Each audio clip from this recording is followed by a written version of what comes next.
Quels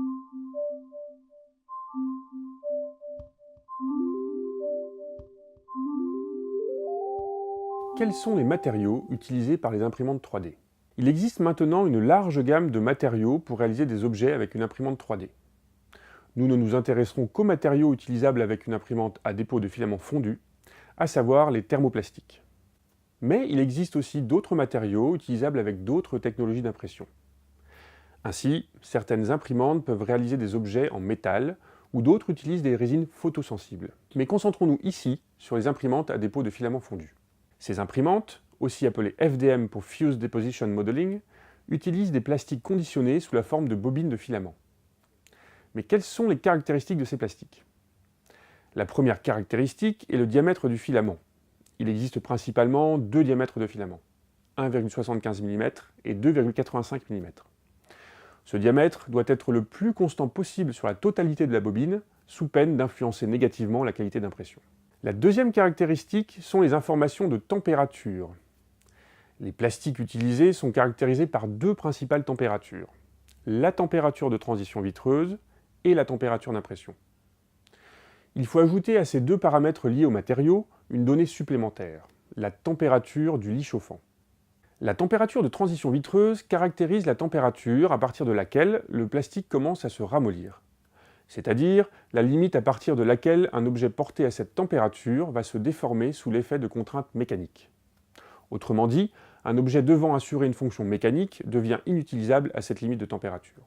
La température d'impression est en fait un intervalle de température dans lequel le plastique est suffisamment fluide pour être déposé par la tête d'impression. Le plastique doit être suffisamment fluide pour être poussé dans le nez d'extrusion qui comporte un petit orifice définissant le diamètre du cordon de plastique extrudé. Il est fondamental de bien connaître les caractéristiques des filaments de plastique que l'on utilise, mais il y a un autre paramètre à prendre en compte, le lit chauffant. Les imprimantes possèdent maintenant presque toutes un lit chauffant. Le fait que le lit d'impression émette de la chaleur est nécessaire pour imprimer certains plastiques.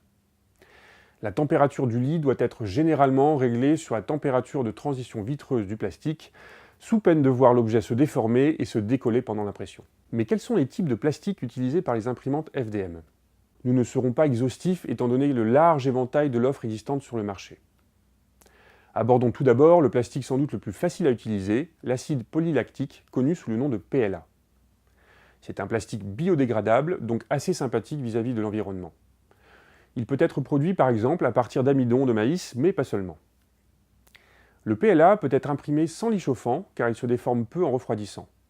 Sa température de transition vitreuse est de 60 degrés Celsius, ce qui en fait un plastique assez sensible à la chaleur et déconseillé pour des pièces mécaniques susceptibles de chauffer.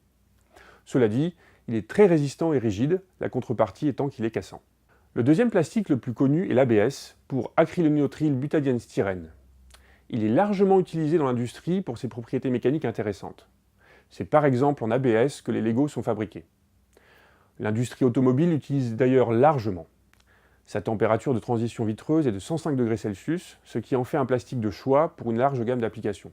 Il est cependant plus difficile à imprimer que le PLA car les objets peuvent se déformer de manière assez importante pendant l'impression, provoquant décollement et séparation des couches imprimées.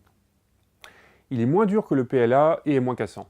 Le troisième plastique sans doute le plus populaire est le PET et sa variante le PETG. Vous le connaissez sans doute sans le savoir car il est utilisé entre autres pour faire des bouteilles d'eau. Sa température de transition vitreuse est de 80 degrés Celsius, il se situe donc entre le PLA et l'ABS en termes de résistance à la chaleur.